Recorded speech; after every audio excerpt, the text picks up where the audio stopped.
Hello, everyone. It's Susan Winter here. I'm so excited to bring you another show and to bring you a show about power. It is such a dominant part of our interpersonal relationships. And you might have noticed for the last couple of shows, I'm not just covering topics that apply to dating and relationships, I'm covering topics that cover every type of interpersonal reaction, as whether it's family or office. And these are concepts that you can apply straight across the board, whether it was last week's communication or this one on power. Bea and Gwyneth, thank you for joining me. They are our fantastic moderators that keep this a safe and lovely place. Although I have such a great audience that actually that's barely a concern. But today's talk is about quiet power. I want to explain to you how to understand the power dynamic in your personal relationship, in your dating interactions when you're getting to know somebody, in your work life, in your family life. So let me start with this. There is always a power dynamic at play in every relationship. You may not notice it in a healthy relationship, and that's because the two of you have evened it out. Everybody finds their own spot where they are comfortable and where they can be seen as dominant. This happens naturally. Where it gets out of balance is when we start to feel resentment toward our partner. Resentment is the key to finding out that you have been triggered by a power inadequacy. Now, you may say, I'm resentful because they don't pick up the trash, or they leave their socks in the middle of the floor, or they don't listen to me. But on some level beyond you as a human being, it is a lessening of you as a person, which means that you are perceived as having less power in the relationship. Because if you had more, they would listen to you. And power does not mean bullying, and it does not mean that you are the one who exerts overt control. So today we are going to talk about quiet power, what it is, what it isn't. Let me say hello to everybody as I start out today. And you know, I have to go in between the glasses. I hope it'll be better one day. I'm not sure. I had lenses inserted in my eyes so that I can drive and not be a terror on the road. Okay, everybody. Hi, Richard. Good morning, dear Susan and Susanites. Looking forward to today's talk. Hi, Patrick. We've got Zeke here. Zeke, it's the first time I've seen your name here. Carlo. B is here. Raquel is here from Spain. I love Spain. I lived in San Sebastian for 3.5 months and then in Madrid for another 2 months. It was beautiful. All right. I'm going to start the show. Do you know I am wearing one of my merch t-shirts?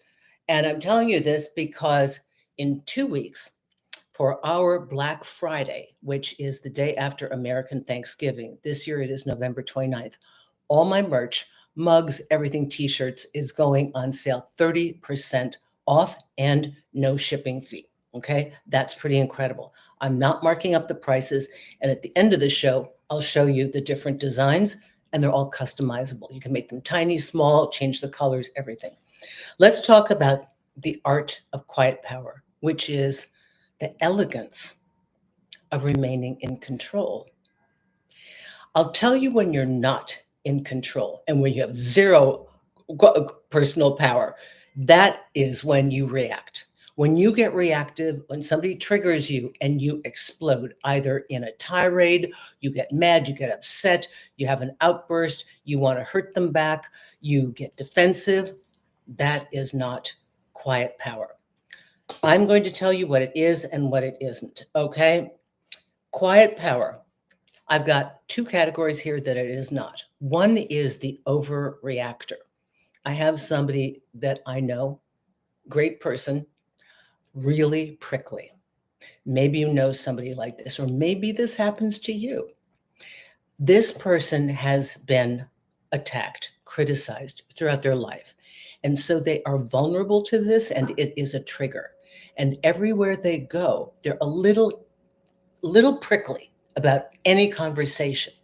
Because of that, because they are hyper vigilant to protect themselves, they steer towards sarcasm and intellectual humor to work as a defense mechanism.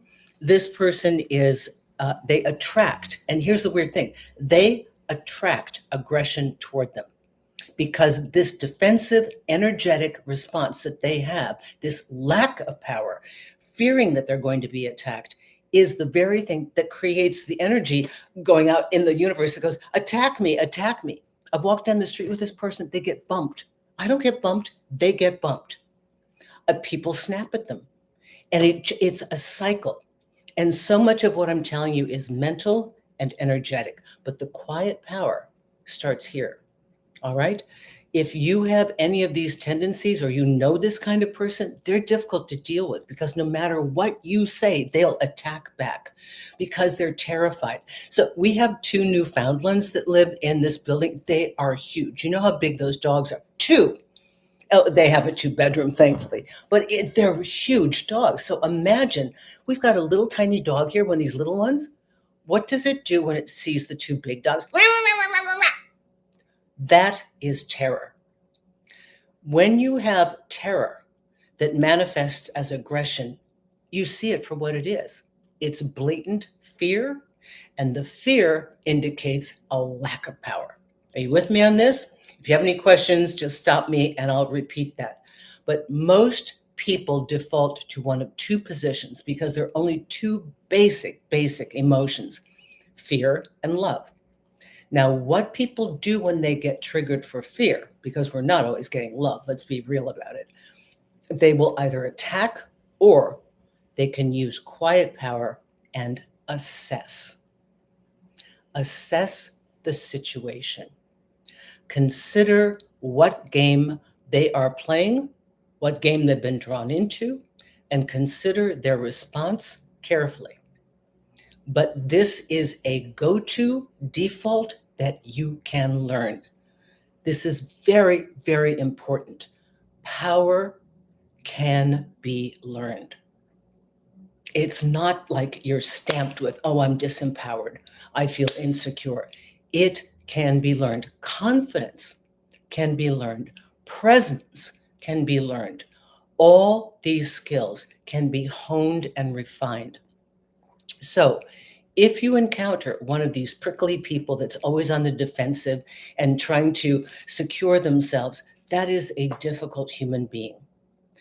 In cases like mine, I've had to stop my friend and explain to them to stop going in the loop of all the conversations are who hurt them and who did this and who did that, and I just have to stop them. I say, the more you go there, the more you ingrain that in your neural pathways. I mean, you're just teaching yourself to see the same story. So disconnecting from this story allows us to hear what the person's saying. They may not be coming from the right place. They may be trying to hurt us. But when we deactivate this auto response of being triggered, we can now think, and that immediately puts you in a place of strength. All right, I'll go more into the detail of that. You understand me, everybody? I want to make sure. Hi, Shelley. Love, love, love the topic. So what I try to do is, again, I want these things to be universal. You can apply them at your Thanksgiving dinner, with your boss, whatever. Being non-reactive means you are in control. It means they didn't trip your wires. Good to note if they know where a button is and you don't. Okay, so let me explain the key to you knowing how to handle yourself and have quiet power is you absolutely must know your triggers. You have to know yourself inside and out. And so many of you do. I never pander to a lesser audience just for likes and clicks. Believe me, the YouTube prompts that I see here are how to make him love me while I sleep. Honest to God, that's the stuff that keeps coming up in my feed. I'm like, okay, so you're intelligent and you are already self-aware. Know every trigger you've got, okay? Own it, admit it, look at it, figure out how you can develop the positive opposite, start to rewrite your story, and I promise you, people will come into your life that do not trigger that anymore. When we do the work, these things happen less and less. There'll always be an a-hole out there. This is life. There will always be somebody who wants to try because they're insecure. And now, the more power you get, the more people will come after you. So sometimes you have to practice your responses. I will go over that too. But here is a basic foundation that I want all of you to seriously consider. When you get off this show today, or when you're done watching the replay, I want you to take out a journal, take out a notebook, handwritten. I know for those of you that love to do it on your laptop, go ahead, but there is conclusive evidence that writing and seeing your handwriting seals it in your memory. And start to write down the things that bother you. Go back into your journal a week or two later with a red pen and circle. There's a pattern. Dissect what it is, figure out your trigger, okay? Because you will constantly be triggered if you do not know what it is and you're not in your power.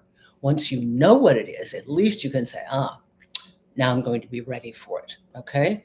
Because quiet power is self-assessment, where we know our strengths and we know our weaknesses. And if somebody calls us out on something that is actually a character trait that we're not that happy with, we don't get reactive. We're like, yeah, I know.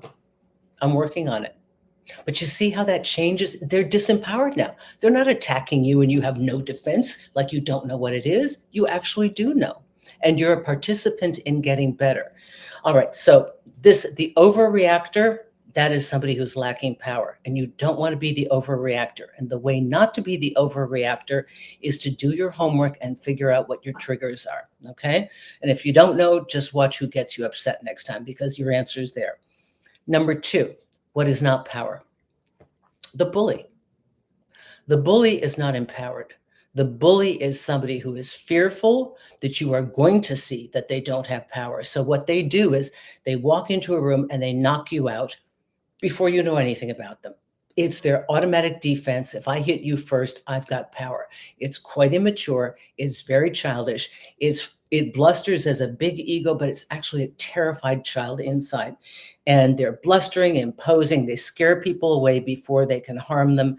It is a fearful inner child. That is not power at all. All right? Quiet power. If any of you I'm a bit of an Anglophile, so I love Peaky Blinders. I love all British, intelligent British television. But Thomas Shelby, the lead character in Peaky Blinders, it's on Netflix. He's a gangster. He's a gypsy gangster.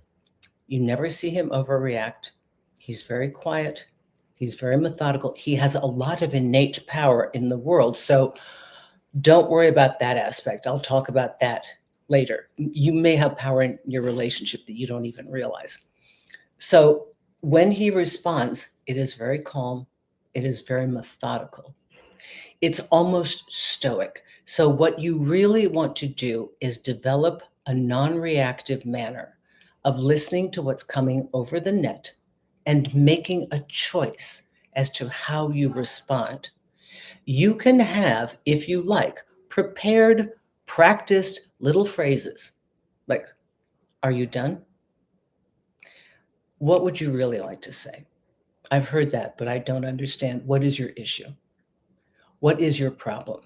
You put it right back on them when you say, what is your problem? Not what is the problem. What is your problem? What is bothering you? Or you can completely give them responsibility by saying, you seem really upset. How can I help you? Because now it's all them. It was their fault. Do you understand what I'm saying? Now, I've gone through the bulk of it. I'm going to do more. If you have any questions, please let me know. You can write it in Super Chat. I'm not sure that this is always refreshing. I realized that last time I had some people sending me, if you ever give me a Super Chat and I have not answered it in this video, you will find it pinned at the top of the replay. Somebody had sent me some money, asked me a question. I didn't see it in the feed. I was busy answering everybody else. All right. Let's see. Love, love, love this topic. Finally caught alive. Okay. Does anybody have a question for me before I go on? Again, This thing is always glitchy with me. So you lose power when you react. Okay, so we're trying not to react. Okay, good. Now I know you're with me. Hi, how are you, Sue? How are you doing? Okay, so you can practice your answers in advance. To gain power, you need to have a calm, methodical answer. If you feel that they have on purpose attacked you, then you need to put the blame back on them. Now, you don't need to start a confrontational situation. You can just say, what is it that you have an issue? How can I help you? Or you seem concerned. What is your problem? What is the problem with this situation? Okay, you can ask them. There are lots of elegant ways to ask them. Okay, so far so good. No missed questions. Okay, now I've talked about the triggering. I've talked about this. Let's talk about how to assess who has the power in a relationship, how you can gain it and how you can maintain it. Traditionally, in our former world, in straight relationships, women had zero power, okay? They couldn't make money. If they had money, they couldn't even own things. They couldn't own property. They didn't have their own bank accounts. They could only attain power and position through marriage. And a good marriage meant that they were secure and would have a positive lifestyle.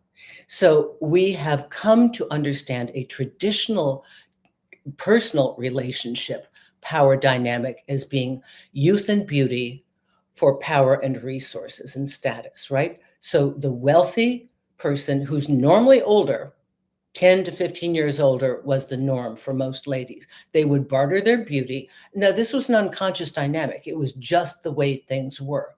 It still exists today, but now we're having so many more variations. It exists in the gay world, the older daddy who takes care of the young pretty one. And that's just because there's an age difference. But one person has the power and one does not. Or do they? Oftentimes, that dynamic is flipped around. The one who is young and pretty, the one who is more elusive, who has more options, they may not have social status, they may not have financial status, but they have youth and they have beauty. And they might be the one controlling that relationship. They could be the one who has the power. So I'd like you all to silently ask yourself, who has the power in this relationship? Because it's not always economic. We assume it is, but it is not. Sometimes it's the person who's the best in bed. They don't have much else.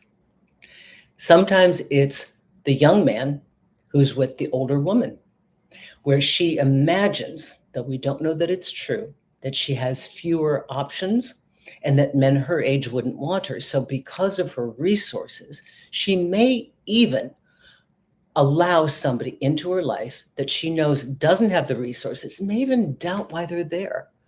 I've been fortunate enough to have really loving, committed relationships with younger men, but not everybody does. And ladies, by the way, if you think that the only ones playing that youth and beauty, power and status game are, older men with younger women, there are a lot of older women right now that are taking care of a young guy just because he's young and he's attracted to what she has. So there are gigolos in the world and there are opportunists, and that will happen on and on. But the question is, how is the balance of the power? Let's say you've got this dynamic. You've got an older person who's wealthy with money. You have a younger person who offers youth, beauty, excitement.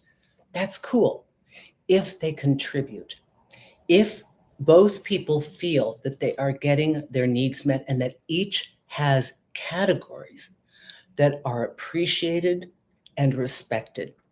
So what happens is the other little pieces of the pie get filled in so that there's no resentment. That's what happens in a healthy relationship. So let me backtrack. In a healthy relationship, you could have a dynamic where one person primarily takes care of the bills. They have the home, they take care of the bills.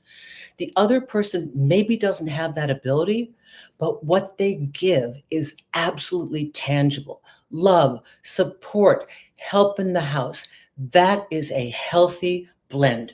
In this case, You have two people that have found a healthy version of power that take their assets. I'm strong here, I'm strong here, I'm strong here. You're strong here, here, here, and here. Together, we make a better unit. And that is a healthy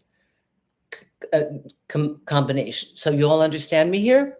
Okay. Does anybody have any questions on this? When it's out of balance, you will know because you will get resentment.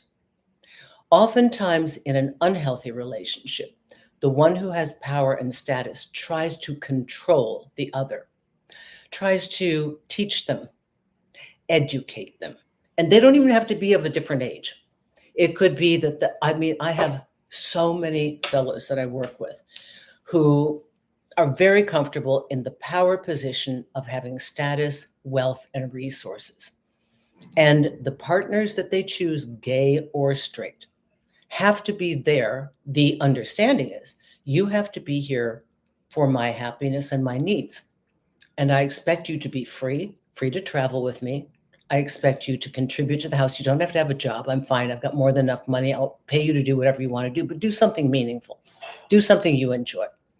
And when that power gets off, because the one who feels disempowered, believe it or not, it may look like a good deal on the outset. Like, wow, I get to live here. I get to travel the world. I don't have to work. He's paying for me. This is fabulous.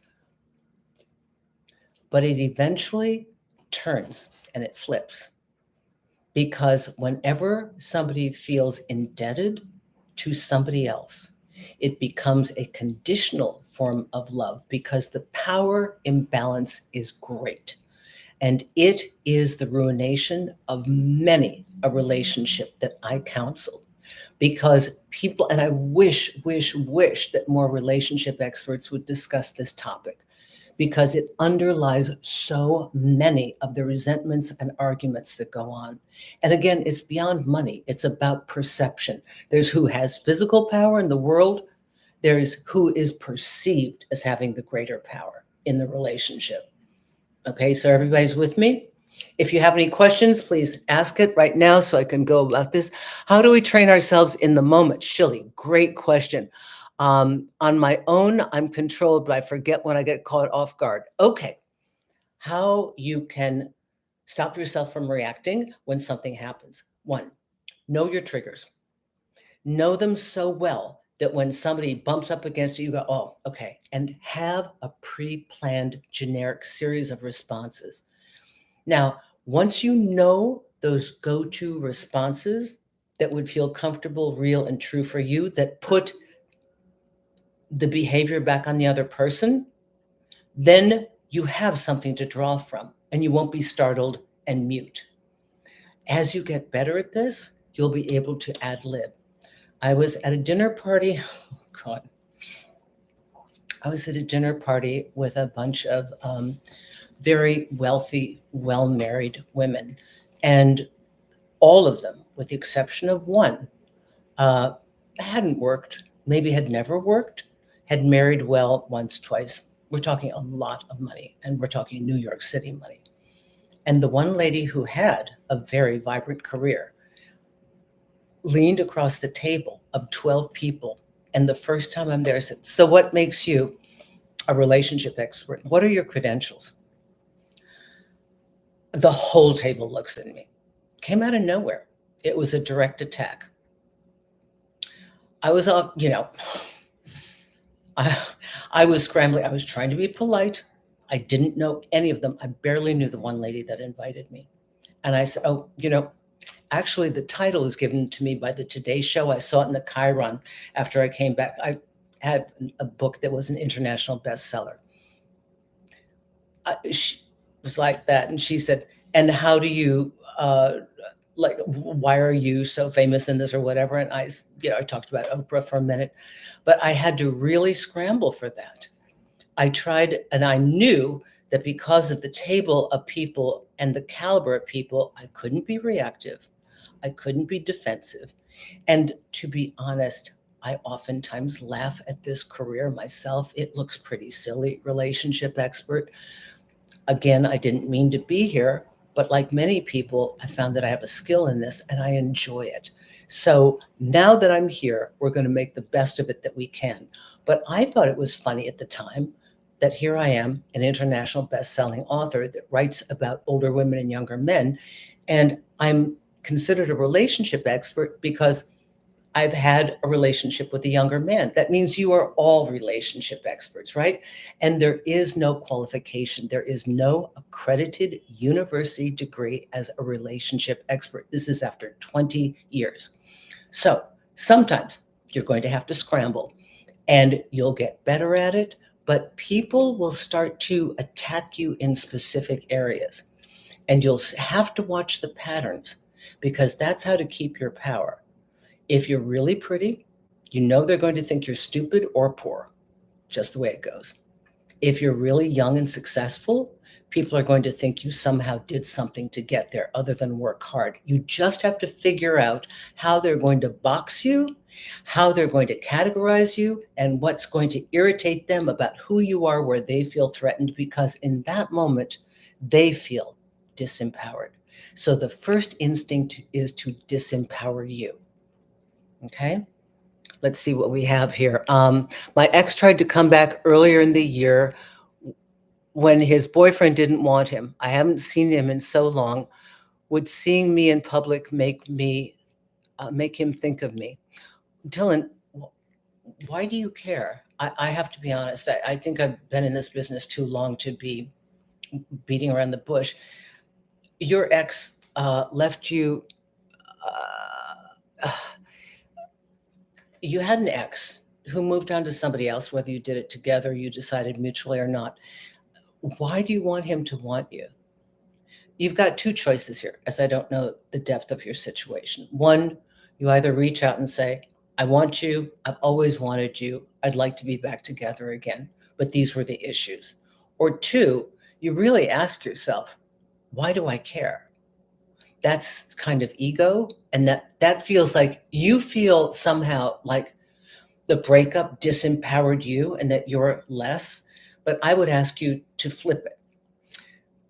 Why don't you start to analyze whether this guy is up to you? Does he meet your standards? Because I think you're scrambling to meet his, which is disempowered. I'd flip it. Try that. I want you to sit down and write all the positive things. Really? Not that you wished, not that you hoped, not the one time, the relevancy principle. Remember that video that I did? If you haven't, take a look at it. It's the relevancy principle. If you're stuck in obsession, you have to realize, okay, they were nice in the beginning, but then they weren't for 6 months. So that image and impression I have of them is no longer relevant. I would suggest you do a deep dive on what he was and what he wasn't, okay? Thank you very much. Richard, $20. Thank you, my man. I do appreciate that. Sometimes the power imbalance is something other than money. Right on. Right on. It could be they think they're more intelligent, they have a college degree, they have social standing, they have a skill, they're a professional athlete. Let's see. I've had a few relationships involving an imbalance of love and vulnerability. I wanted to give and receive love. The lady, not as much. I had to give up. Richard, I really like you.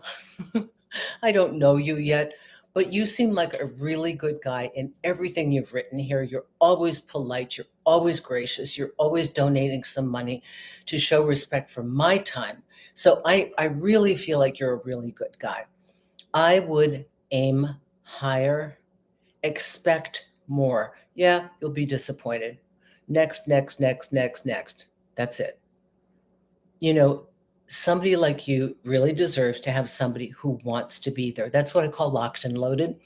Somebody who is yearning to be with you. Somebody who is like, there are so many women out there, Richard.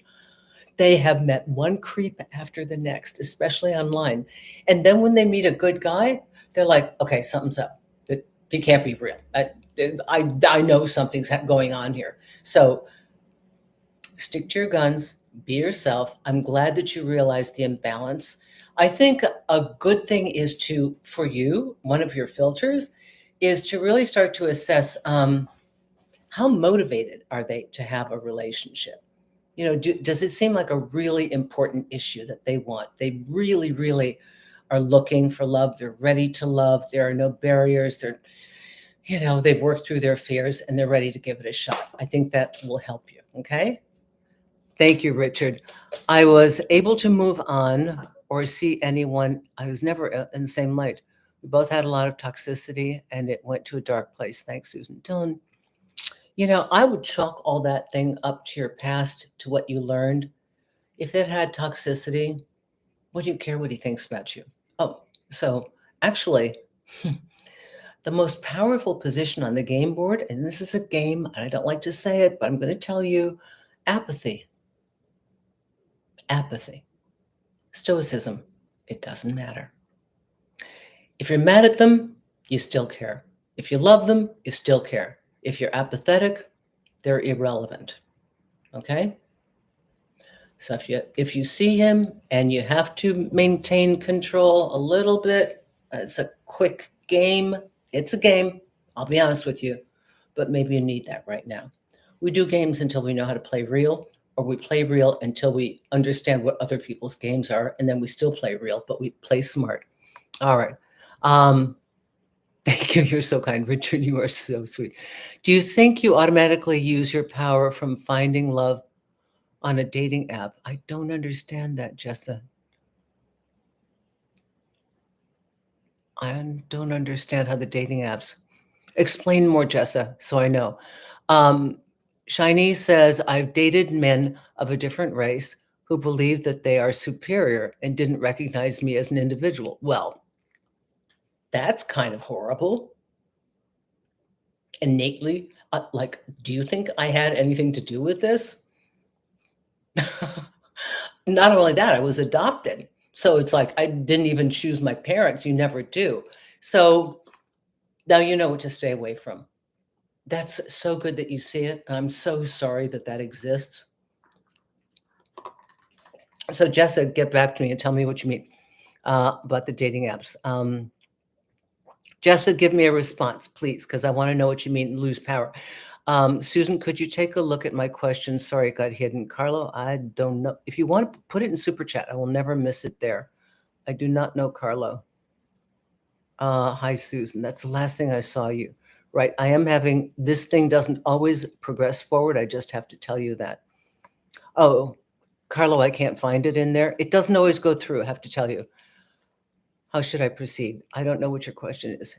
She says she wants to make it work again, but is still on dating apps. What? Come on. Meanwhile, the reason I broke up with her is because she was caught on a dating app because she felt a lack of support from me. Listen, the way to break up is to break up and then go on dating apps. There's something sneaky going on here, which tells me a lot about that person and how they play. I don't like that. Okay. I don't think this is a good match for you. I'm sorry. I'm just being honest. You've had a problem once. There are people who like to cover their bases. They're fearful. They are disempowered. Okay. Loving somebody is very powerful. Owning the fact that you love them is powerful. You do not lose power by telling somebody you love them. You lose power if you're waiting at their doorstep, if you're sending them 15 messages a day to say, I love you, and then expect that there's going to be something in return, like an acknowledgement. And if they don't step forward, that's a pretty big green light. That's about as big as you can get. And if that person doesn't reciprocate, then in your power, you move on. There's no other course here. There is no other move on the game board for self-empowerment. So again, okay, let's see. I'd like to be back together as different people someday. Listen, just forget it. You may want to grow, but we cannot project or live in the hope that somebody will be wonderful in the future. I'm guessing the sex was just really, really good and the drama made it better. Maybe it was the intellectual compatibility, but once it's toxic, I promise you, when you get back together again, even if time has passed, those triggers do not go away. Do you understand? That person has it in them, and you have meshed and woven that dynamic into your understanding of each other. It is extremely hard for both people to rip that fabric apart, forget everything in the past, to not have something in the present trigger you to something that was already an irritation in the past is double duty. And to be honest, in the world of billions of people, it's not even worth it. Okay? Let's see. Just to let you know, you got me through hell and back. Kai, thank you so much. How do I sort my head out? Well, what exactly is it? Let's see. How do I sort my head out? Keep listening because I'm not sure what it is. And QTube, I don't know when you say, how do I proceed? I don't know where that came from, my dear. So, Kai, thank you so much. Oh, let's see. She says she wants to make it work again. Now I know who you are. Yeah, QTube, that's a no-go. Carlo, write me again. I cannot find your question. Okay. So it may not be in here. So, Carlo, you got to write me again because I am not psychic. Oh, Golden Hawk. Hi, how are you? Do you feel a good definition of falling in love is the moment you realize I want a long-term romantic future with you? How can you tell between actually being in love and just having feelings? That's a really good question. Golden Hawk, if you start to feel that you are falling in love with somebody and you think it's a good and healthy relationship, the only course of action is to proceed and explore and keep your eyes open. You don't know until you get there. People reveal themselves later in time. Do you know how many times I work with people and they're telling me that the first 3, 4, 5 months were fabulous? And then this other person pops out because they can only keep it up for a certain amount of time, right? And this is why we want to go explore it. But I can tell you this, if you think they're a good person, you think there could be potential, I do endorse exploring it rather than walking away.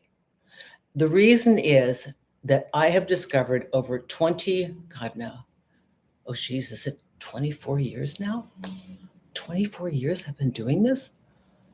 I have now discovered that there is more heartache over the regret and anxiety of not knowing and the question, what if?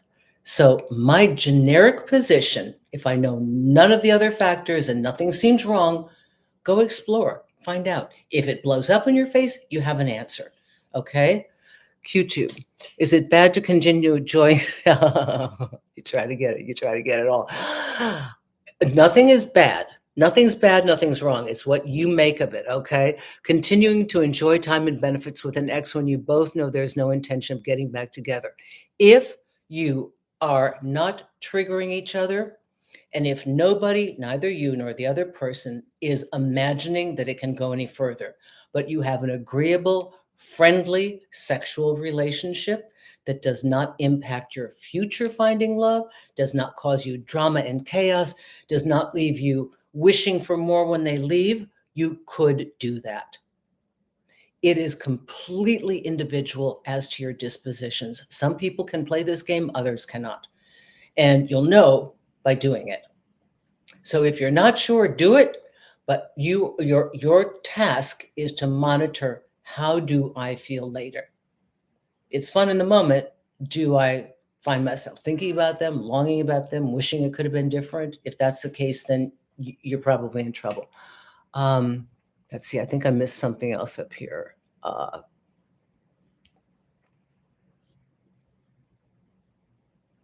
Okay, let's see. So I didn't respond to his text for a few days, so now he's pissed. I feel like he's just using me for my money. That's why I didn't respond immediately. He's in another country. Mike, I really don't like these long distance relationships with people in other countries. I don't know the factors around you. I don't know you yet. I don't believe I've worked with you. So questions like this don't give me a lot to work with. But I don't think that question came out of nowhere. I don't think you would have asked it if you are the one with the money.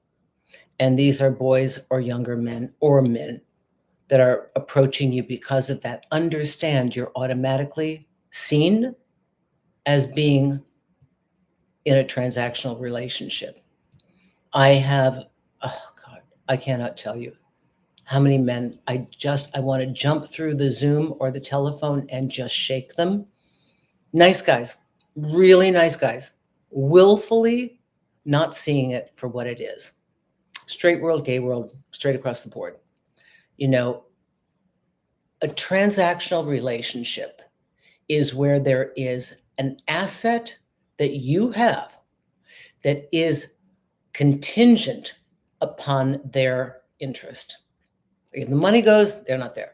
The trips are not offered, they're not there. The first date is going to Las Vegas, to Paris. Come to their city, fly across the world, they'll show you whatever.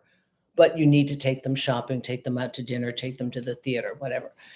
That is a barter relationship. Those work if everybody's getting their needs met. But if you're looking for one of those to give you love or a relationship, doesn't work.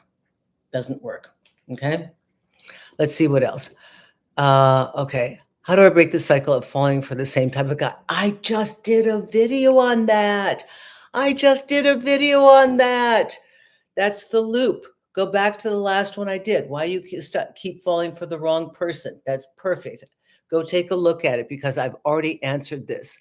Who are not ready for anything serious. I'm going to ask you another question that I didn't really include in the video. Are you ready for something serious? You know, we always think we're so stupid, right? Like, oh my God, I've got all these problems. I'm attracting the wrong guy. It's quite a trip when you realize that all the relationships you've been avoiding are actually because some part of you doesn't want to be captured. Some part of you doesn't want to be controlled. Some part of you wants love, but you kind of like an escape hatch just in case because you're a little claustrophobic. Doesn't mean you're a commitment phobe, but sure doesn't mean you want forever. So why don't you analyze that? And also, the last video that I did is why you can't stop, why you can't stop picking the wrong partner.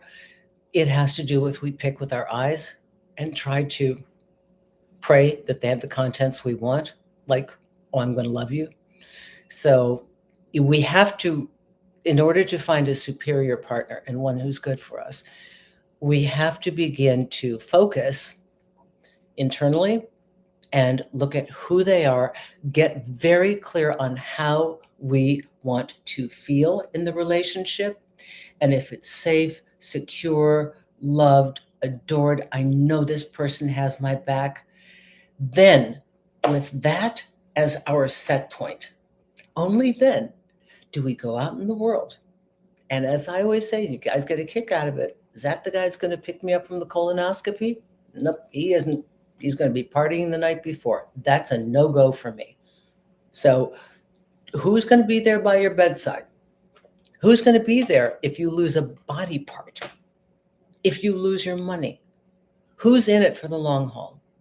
That is the person that's worth falling for. Just saying. Okay, we got a lot of stuff here. Oh my goodness, my goodness, my goodness. Okay, put it in a super chat. If you definitely want me to see it, put it in a super chat. Surely. So Susan, going back to quiet power, thank you. I like this discussion.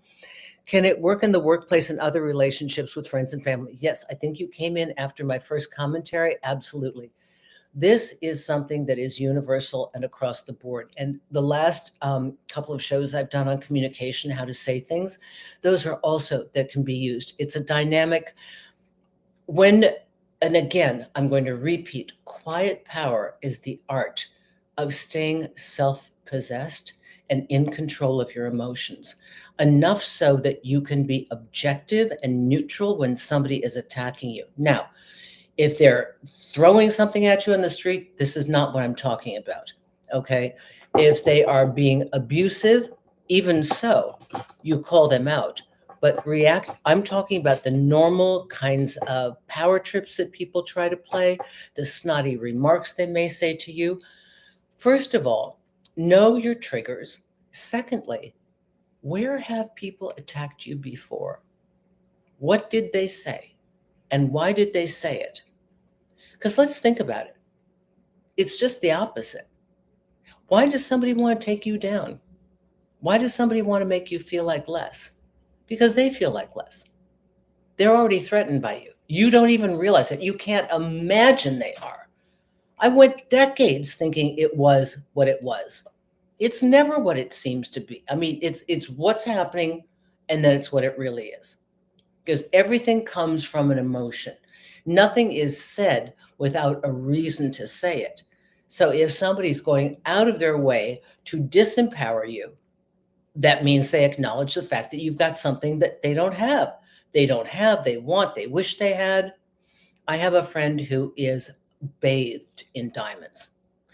She was dating a very, I mean, there's billionaires and there's like the high end of the billionaires. And so, with decades of being with this man, that was, what one did to show your girlfriend that you appreciate her. And I have another friend who just hates her for it, hates her. And the other one who hates her for it is incredibly successful, and she's worked for it. So I think the thing underlying this is that you got it from just being a girlfriend. I had to work for it. But whatever it is, there's a, and it's horrible to watch. Yeah, it's really hard to be Switzerland when you got two people on either side that you like. So, where do they come after you? I want you all to really, really think about this. When people say something mean and they're trying to hurt you, they're hurt. It's just the opposite. It's never literal. It really is from another place. And one of the things that taught me this was dating the players. I did that for research. I have no interest in being with the player. Please, that's like that's like, we have the wild bronc riding and the bull riding. Yeah, I might as well be doing that. So what you have to do is figure out why they're going for that, because when you understand that, you will know their how they are disempowered. Okay, it's like, so say for example, when I was in the gym 6 days a week, I looked like it. I was a fitness model, and I was a fantasy action figure in comic books. For those of you that don't know, I was Lady Death in Chaos Comics, but I was 48 to 52 when I did this. And so people in my gym would see me in there. One, they think you're on steroids. Two, they think you're on drugs to stay lean. They don't know you're dieting all the time. And I don't think I had a carb all through the 90s. We didn't eat carbs. It was like, and I would see girls attack other girls that looked good. They'd walk into the locker room, the girls would look good, and then the girl would walk out and they'd go like, oh my God, she's such a hoe. I can't believe she does this. Oh, she smells, right? They're attacking that girl because they don't want to get up at 6 in the morning and do the work, because they don't have that body. So they've got to tear her down. It's like if you have success, somebody wants to make it that somebody gave you the job. If you have a beautiful house, you did something unethical to get it. So these are people that are irritated with the power that you have, and they will attack you. To be prepared so you can have phrases at hand to disempower them in a calm, collected manner. You have to know where they're going to come after you, prepare your phrases. You also have to know when they come after you to somehow put it back on them. All right? What do we have here? $9.99. Hi, Mike Lee. Oh, okay. I read your stuff. Hi. I think my problem is that I fall in love too fast. I make him the dream person at first sight. Good work. Good work. And I buy them stuff so they continue to love me. Oh man, I know this one. Depends on me. Am I crazy? You do what so many guys do, and women, they do this thing. And here's what happens, right? When they get petulant and they get pissy and they start to pull away, what's your first instinct? You throw some money at them, and then they're nice. They come trotting back. This is not love. This is Pavlovian, and that's really toxic for you. Even though you have the resources, if you have to pay them to be attentive, which is, exactly how it goes, because I've seen this way too often, right? So to appease them, you reward them, but look at what you're doing. You are rewarding bad behavior. So they know when they're feeling pissy or angry, or they're just tired of you, they know you're going to chase after them with presents. Of course, they like the presents because that's why they're there. I strongly suggest that you get off that trajectory of how you relate. Okay, they're probably gorgeous. I know. They're probably young and hot. I know. and you have all sorts of dreams that they could be the one for you. And I would ask you to do the very same thing that I just said to somebody else. Start with, Mike, how do you want to feel? When you wake up, do you want your partner next to you? And how do you want them to treat you? It's the holidays. What do you want from them? How do you want to feel in your home? How do you want to feel in their arms? If you're in the hospital, aren't they the first one you want to call? And don't you hope that they're rushed to your bedside and they've dropped everything? And if they don't, that's not somebody that deserves so much as a card from you, let alone gifts and presents. You will never feel loved when that's the transaction, because it's transactional, and transactional is always conditional. Somebody always wants, and the onus is upon you to always provide. You will never, ever, ever feel at peace, loved, or happy. So I beg you to get off that trajectory. It's going to be hard to wean yourself off, but you have already faced two big hurdles. You fall in love too fast because you fall in love with the dream. So at least let's give you a shot at having the dream. Start to look from the inside. Who are they as a person? Do I admire them? Are they ethical? Are they in right order? Do they speak the truth? Are they a kind human being? Not just to me because they want to make a good impression, to the waiter, to the little old lady. Do they open up the door? Are they an inherently kind person? People, if I could give you any information, the number one filter, find somebody who is a good human being at their core, independent of you. They are born this way. They are committed to being this way. They are this way. It is who they are. And they could not be mean, cruel, or vicious to you for the life of them. It's not even a reality. They couldn't even imagine it. You start with that person, and yeah, I know they're rare, but when you find one, you grab on with both hands and you keep that person. And if you think, oh, but people like that, they're not attractive, because I hear that a lot of times, I'm going to say to you, this person will be so attractive to you in time. They may not be your first choice as you look across a room. They can never be pug ugly. If you are trying to make yourself go with somebody that is visually and physically repulsive, stop it. It will never work. You're never going to do it. I don't care how nice they are. They'll be friend zoned forever, and you don't have to do that. Start going from here out. You will attract an entirely different group of people. I have shut the doors to everybody systematically who is here to enjoy the benefits of being my friend. There were a lot of resources and a lot of perks, and I never asked anything of my friends. There was nothing but gain, but yet I started to notice on my end, there was always an upfront payment of some sort: time, energy, commitment, doing something for you, making calls for you, helping you, whatever. And I thought, wow, I'm always having an upfront fee in some way, even aggravation, right? I shut the door systematically to anyone, anything on any level that does that. Guess what? It was quiet for a while. There were very few, one or two people I enjoyed talking to. Now I have real friends, the kind like pick you up from the hospital friends. And by the way, I have a lot of stuff that goes on. Half the time that I'm not on these shows, I'm doing something, okay? Something medical I have to do. So you have to understand this. When you close the door to people who are treating you poorly and not playing on the same level, you open the door to everybody else who is real and loving, because you've just upgraded your entire energetic vibe. Okay, Mike, thank you. Let's see, Candace. Okay, so I think, okay, let's see, I've got somebody else here. Golden Hawk, is it possible to stay attracted to your partner long term, or does it wear off?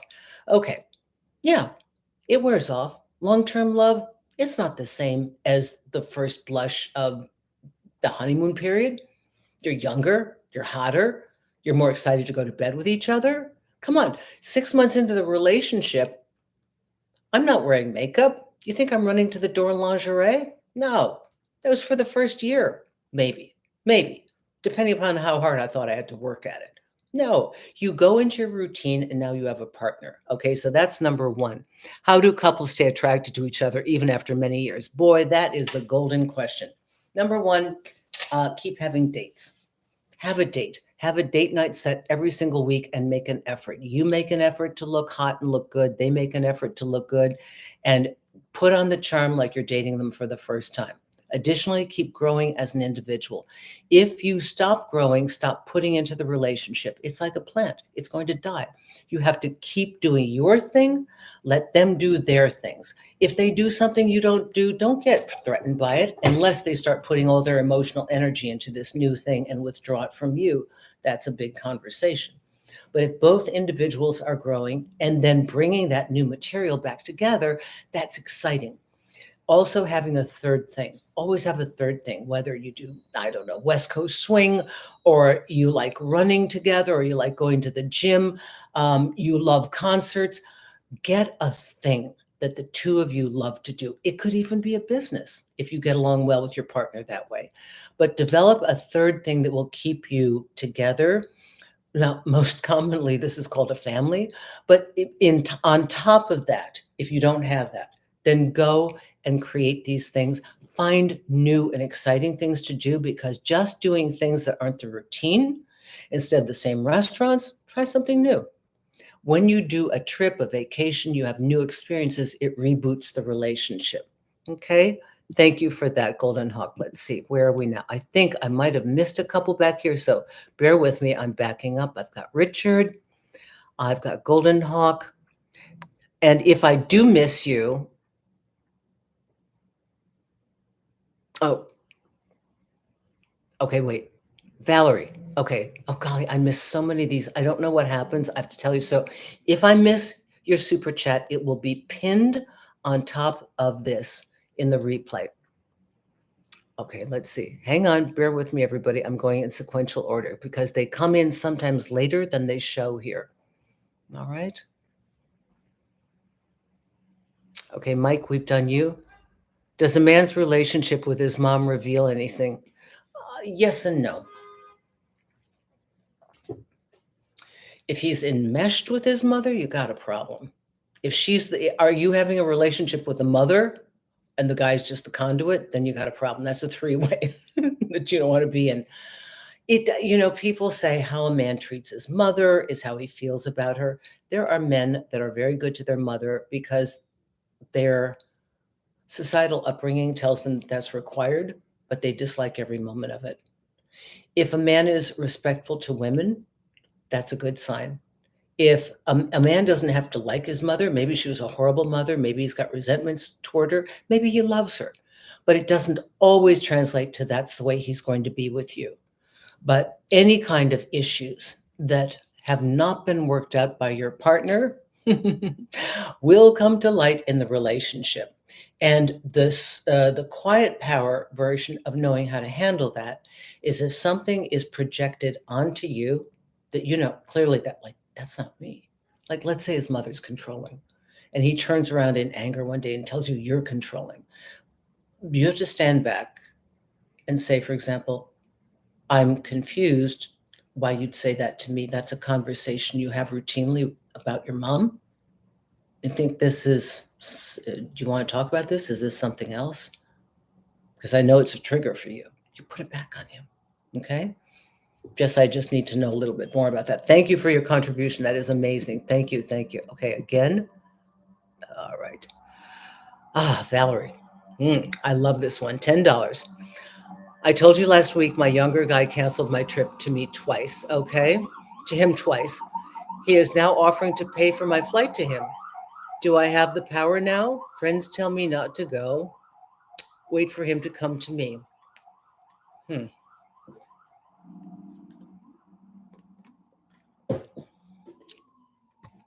Is there any possibility that he is really busy? I meant as a valid reason for him canceling the other two. I don't know. Last time, my words to you were to categorize this because of the long distance and all the hesitancy getting back and forth. He's younger, and I don't know, does he want a relationship? Is this a booty call? I told you that if you had the capacity to enjoy it for what it is, to go ahead and try it, but not to go out of your way. If you fly to him, one, where do you stay? Do you pay for the hotel or do you stay in his place? Two, does he live with other guys and expects you to pay for the hotel? How much is your output and is he worth it?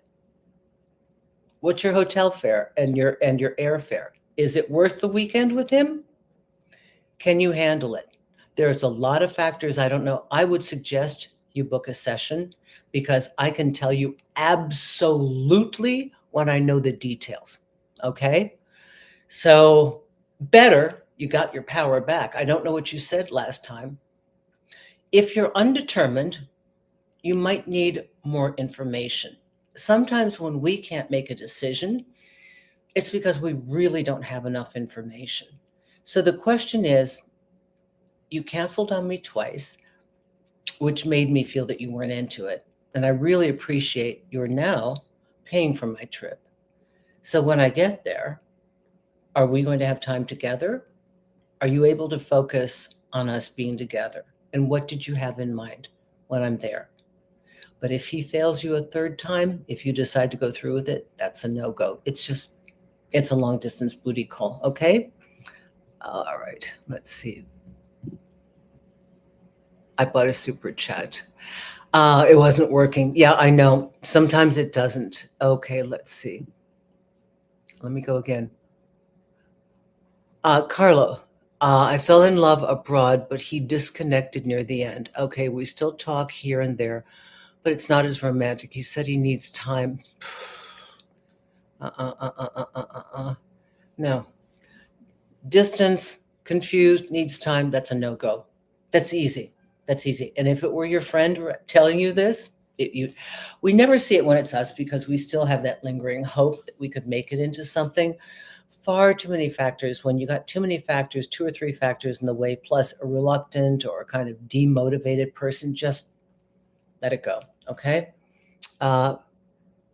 Okay. We got this Golden Hawk. Thank you so much, Candace. I just want to share love. Oh my goodness. Thank you so much. $20. Thank you so much. New Zealand dollars. Thank you. Your videos are life-changing, Susan. Love from New Zealand. Aye. Good day. All that. Oh my goodness. Thank you so much. Okay. Hello from Georgia. Hi. How are you doing, Tana? So does anybody have any questions about this? You have to know your triggers. You have to be showing that you have quiet power. Okay, we do have another. Quiet power is being in possession of yourself and learning to be non-reactive. Non-reactive means they can't push your buttons, and that's powerful.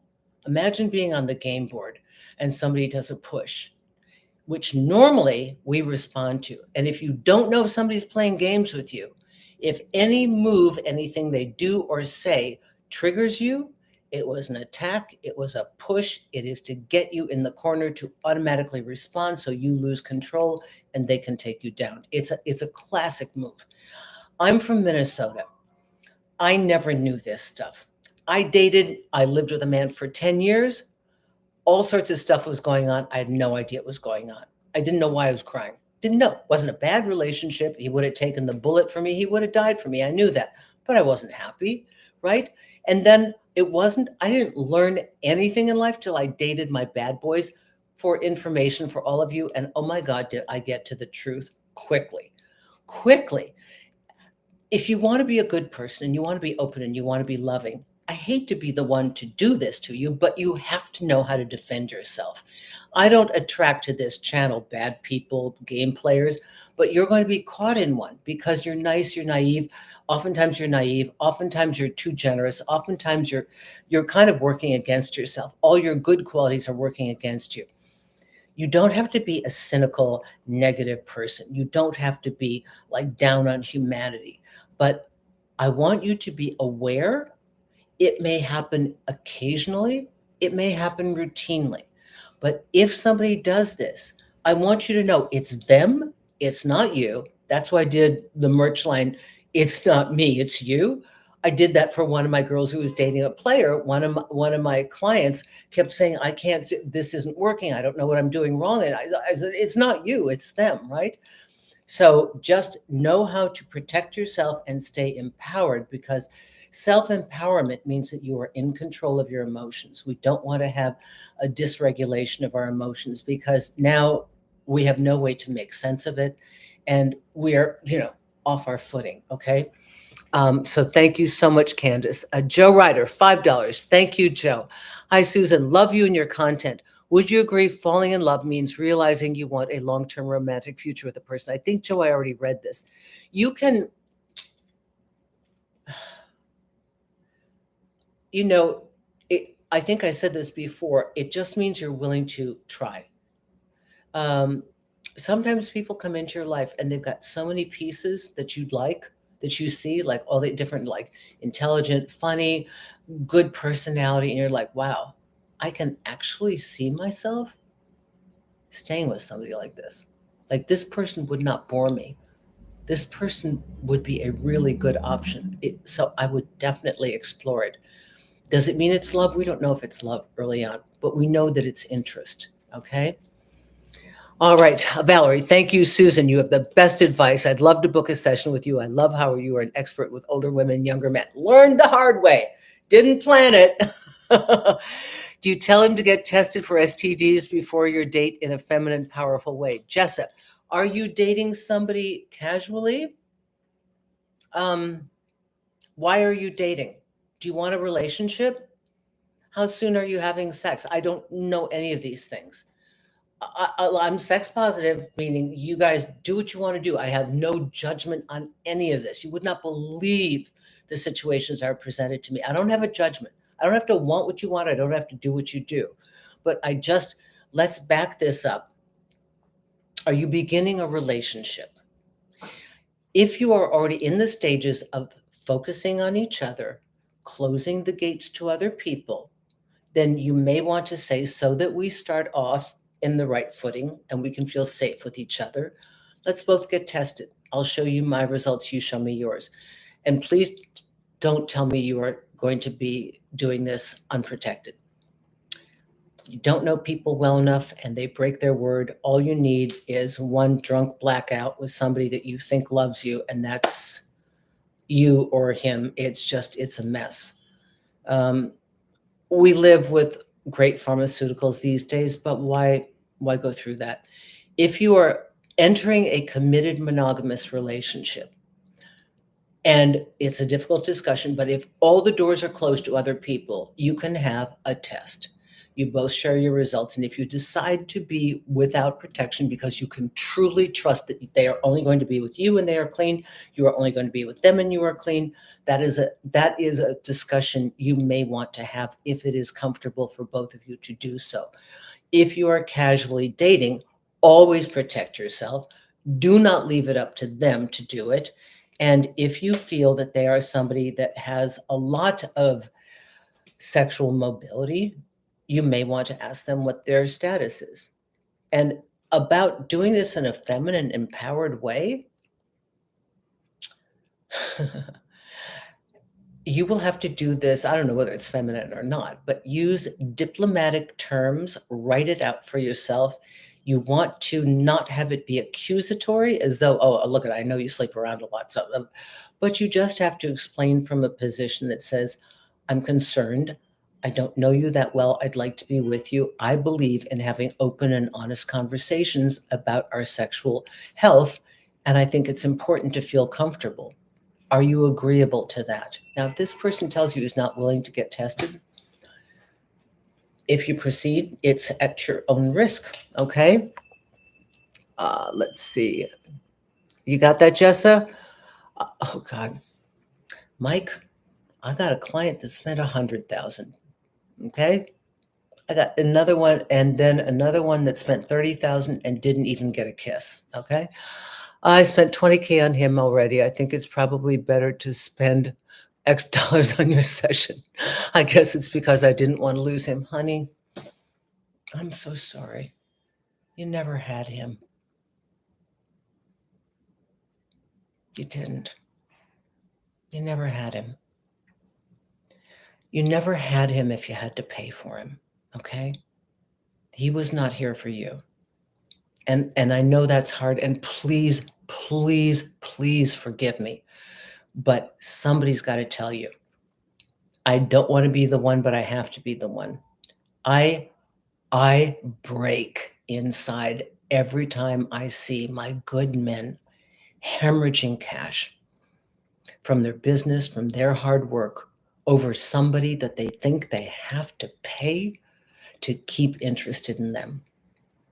If you want an escort, spend your money there. Get exactly what you like. But the trick to that, my friend, is one time only, no repeat business with the same person, no exchanging personal numbers. You are not their friend. You are not their mentor. You are not going to help them, encourage them, give them resources, refer them to other people. It is what it is. If you enter a transactional relationship, you also have to be transactional. That means you have to get what you are paying for. You did not get what you are paying for, but you don't pay for love. You pay for sex, you pay for attention. And again, I urge any one of you that's thinking of hiring an escort or some kind of service, one time only, no repeat business, a professional, no numbers exchanged. When it's done, it's done. It is what it is, and that is it. Because everybody on this channel has far too big a heart and far too many dreams. You're not the clientele that can afford to do that, okay? Boy, and all we started with was power. Who knew where we were going to get here? All right, let's see. Protect yourself, people. Test is a must. Dylan, I'm always jealous and scared to ask about sexual numbers. They're not important. I don't think they're important.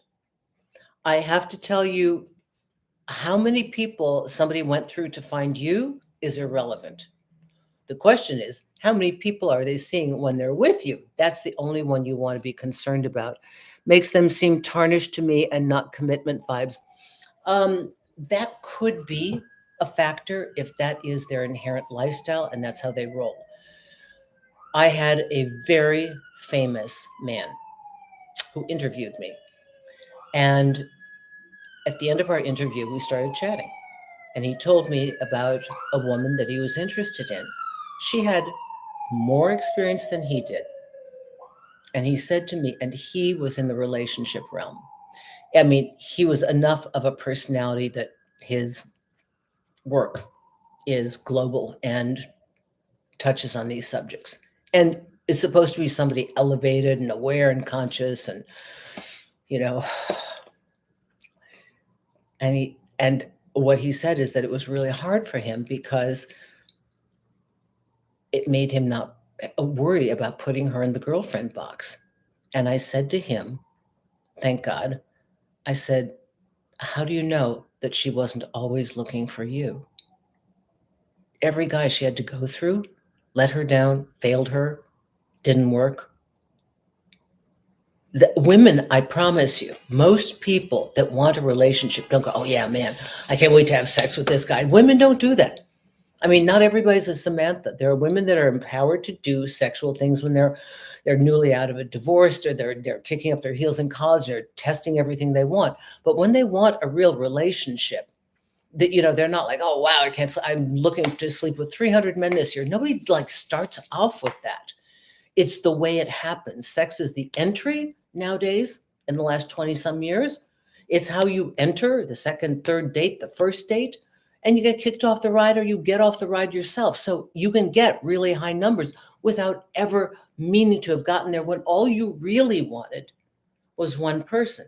So the qualifier is this a lifestyle choice, or is it the unfortunate aftermath of trying with people that didn't want anything, couldn't do anything, didn't have a skill set for a relationship, didn't know what they were doing, and that person is the collateral damage? End to my story, they are married and have 3 children. And he is still famous and talks lovingly about his wife. So, for my Jewish friends, that's a mitzvah. I'm a Gentile, but I live in New York. So, okay. Dylan, thank you, Susan. I guess I need to get over people, have a past, and hookups I did. Okay, so do you understand that? How do you start to let go? He's starting to appear in my dreams. Carla, come on, Carla. When they're in your dreams, it simply means that that's kind of unresolved business. For all of you that are trying to sort out what you have with somebody, I would sincerely ask you to write out the dynamics of the relationship as you know it. Right? Have a sheet, the good things, the things that make you happy, now. Not then when you met them, not the first weekend, now. What are they doing that makes you happy? What are they doing that makes you sad? It's that simple. What clouds it is the dream. Maybe they'll be better. Maybe they're scared. Maybe they're young. Maybe if I gave them more love. Maybe if I gave them more opportunities. Maybe if I got them that job that they wanted. Maybe if I bought them a house. Maybe if I gave them a car. Maybe if I took them shopping. No. Watch all my videos on transactional relationships. Okay. There are a lot of them out there. So to recap, quiet power. Gotta know your triggers. Got to know when somebody's trying to trigger you. You already have the power. They wouldn't try and take you down. I always say, nobody goes and mugs a homeless guy. You mug the wealthy lady on her way back from cocktails with the Hermes bag, okay, and all the jewelry. So now the live show, I am having a live show next week, which is Thanksgiving. And the reason is that because I cannot be here on December 5th, I told Thursdays, I don't know why doctors want Thursdays. I fight so hard to get away from this. I had to see this doctor before I leave New York. Okay. Quick pitch, the consults. Look, you want to work with me. Are you concerned? Spend your money wisely. I am the only one that I know that does one and done. It's not a great business model. I'll tell you, if you're looking to make money, that's not the way to do it. You have to do a lot of people to make money. Fortunately, somehow that's happened. But if you want a quick answer, you want it resolved, just book a session. I worked with a guy last night that has been living in consternation for so long. And he said, you said at the end of one of your videos, don't suffer in silence, just call me. We got an answer for him. It could have been done 6 months ago. So if you're not sure, you want a real answer, book a session, okay? Get it done with. It's like a doctor's appointment. Like I have these funny bumps. You can sit and wait and they get bigger, or you can go to the doctor, right? Okay, my merch line. This is for all of you. I have the 4 quotes I'm going to show you this week. I'm going to show you next week. I'm wearing this one, keep the dream, replace the person. I have my sweatshirt, which I love. This is the unisex one. And I did the color that I wanted. There's a color wheel. And this one, ladies, I like this one a lot for you guys in the gym. You're so big and strong. This is the long sleeve. Now, I have mugs. I have baseball caps. This one fits. It's really cute. I love it when I go down the street and I see somebody wearing my shirt. I'm like, oh my God, you're so big and strong. You can design this to be tiny. You're going to have it right here. You can put it on the back. You could change the color, change the everything. You could change everything. You can customize it. I have stickers for $1.99. There's a 30% sale on the 29th. Free shipping for those of you that are way outside the US. Free shipping. And I'm not going to mark it up. So if there is a phrase or a slogan, keep the dream, replace the person. It's not me, it's you. One of the affirmations for your partner, you're so big and strong. Ladies, that always works. I don't care. You got a guy, say it to him. Guys, you got a guy, you say it to him. They're going to love it. Let's see, what's the other one? Oh, consider this. What if it's all perfect? That's from Allowing Magnificence. That's from the book where whatever challenge, dynamic, horrible situation you're facing right now, how do you know it's not perfect? How do you know that the person that you're losing, that you're crying over, that you spent so much money on, so much time on, how do you know that losing them isn't the best thing in your life? Because right after that, you're going to turn the corner in the supermarket and there's going to be somebody right in front of you. And that's your person, right? So things are never what they appear to be. All right. I'm going to go one more here because I can see there's a line down here. Okay, let's see. Okay, everybody. I am going to sign off now because we went a little overtime and I can't wait to see you next week. Take a look at my merch line. If you don't know what games are and you don't know what's being played on you, please pick up the dating games guide. That is such a cool AI thing. I was doing AI before people really had it done. It's every one of my videos on hot and cold dating games or red flags, all that. And the AI that you speak or that you type goes in and takes you to the exact point in the video where I'm dissecting exactly what your concern is. The app goes on your phone free. It's like $49, I think. but it's got, I think it's over 100 videos in there. So it's got whatever you want. Maybe it's 300. I don't know because I've done 1,000. So just take a look at that if you're unsure. I have great resources here. You can always work with me. Come to susanwinter.net, sign into the homepage, and look for the newsletter because I put you on that. So many of you are writing me with your questions.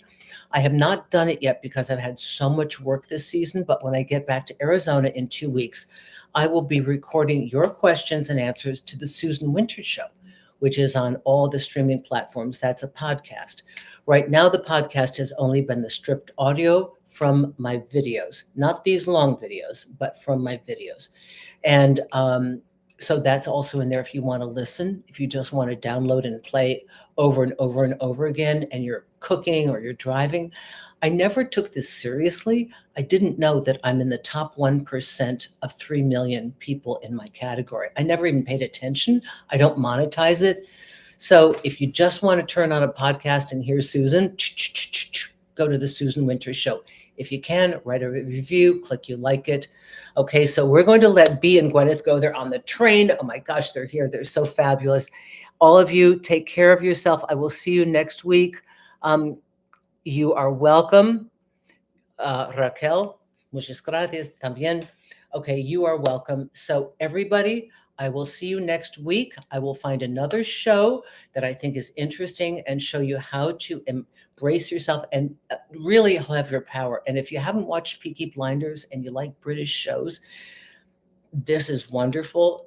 Take a look at it on Netflix and watch Thomas Shelby. He does have real power in the real world, but he's very collected. And he's something that the Stoics and a lot of channels do videos just on his responses. I see it on TikTok, and I thought it would be a good, tangible example for you to see somebody who is empowered and not letting other people push them around on the game board of life. Okay? When you know yourself, there's very little somebody can throw at you that you don't already know. So you won't be stymied with that. Practice gaining your power and you can maintain it in the relationship, and also dissect the power dynamics in your relationship and find out whether it's healthy for you or where you could work on it being better. Everybody, I will see you next week.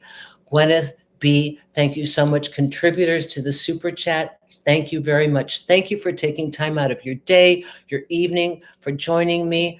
Those of you from Spain, those of you from the US, Phil, who pulls over into a truck stop, all you wonderful people, thank you so much, and I'll see you next week.